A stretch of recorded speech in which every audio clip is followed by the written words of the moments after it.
congratulations. What an amazing performance. How did you get into the part of Priscilla Presley? I think the thing that was, just the sort of base of getting into it was obviously reading the memoir, Elvis and Me. And then, the script really leaned heavily on that.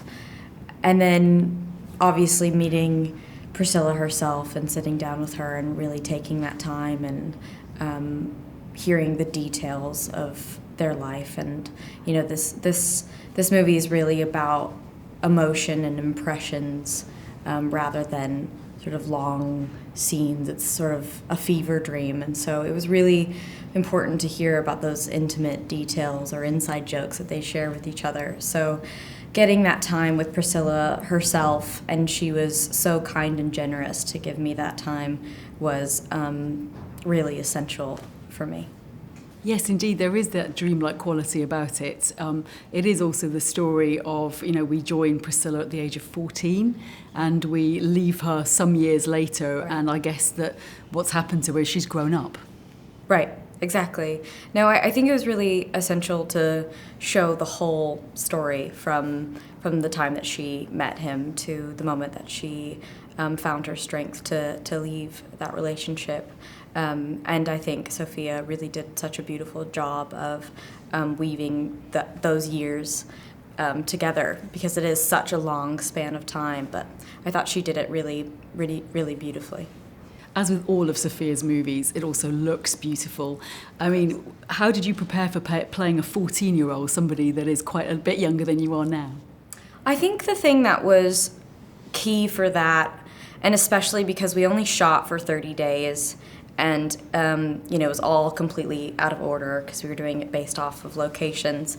So the thing that grounded me for playing that range of ages was the costume and hair. I mean, I was sort of running around like a chicken with my head cut off, and the only thing that sort of let me know where I was in Priscilla's life with what wig I had on. Okay, I have the beehive. All right, I'm pregnant. All right, I'm in my 50s skirt, and I've got my long 70s wig, and that was really the grounding piece for that.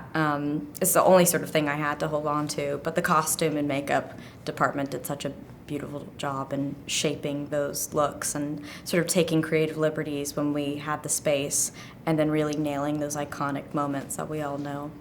How much time did you have with Jacob to prepare?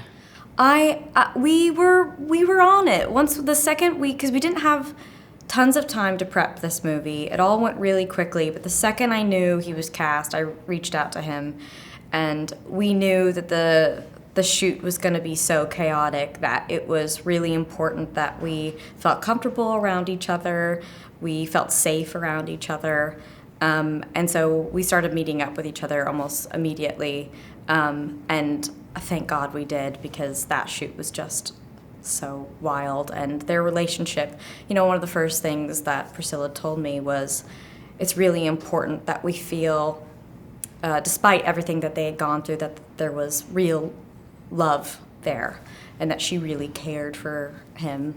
And so I think that time with Jacob was very important. Do you think, yes, that audiences can see it as a love story as well, that they can see the love the couple did genuinely have for each other? Oh, yeah, good. I'm glad that came across, yeah. That's good. Do you think that a contemporary audience is going to understand, really, a great deal better what Priscilla goes through in the way she's with a much older man, who's very famous, very successful? Do you think that with our understanding of psychology, we're going to understand Priscilla Presley's story a lot better now? I really hope so. I think that was the goal of the way that we told her story, was we just wanted it to feel human, and we wanted to follow her journey and her point of view of her seeing this great magnetic man who also then became her partner, and then eventually found herself through that relationship and found a way out of that relationship. I hope that it makes sense and it feels like these are just two human beings who are complicated. Yeah, that's my hope. And it's all from Priscilla's viewpoint as well. So it's not like there's a huge amount of, music or, Elvis music or Elvis performance or anything like that. He's very much as the man rather than the star, isn't he, in this film?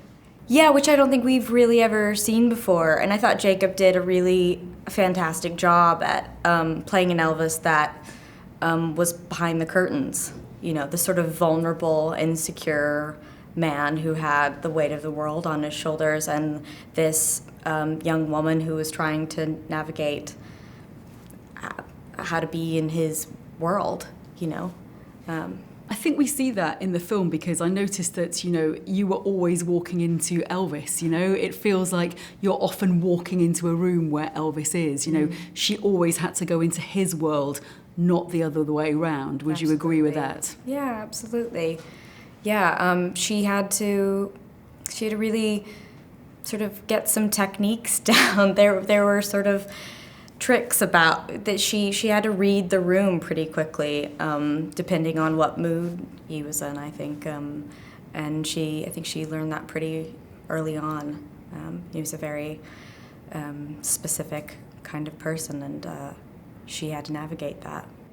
Do you find there was a strength to Priscilla, despite her youth and her innocence, when she first met Elvis?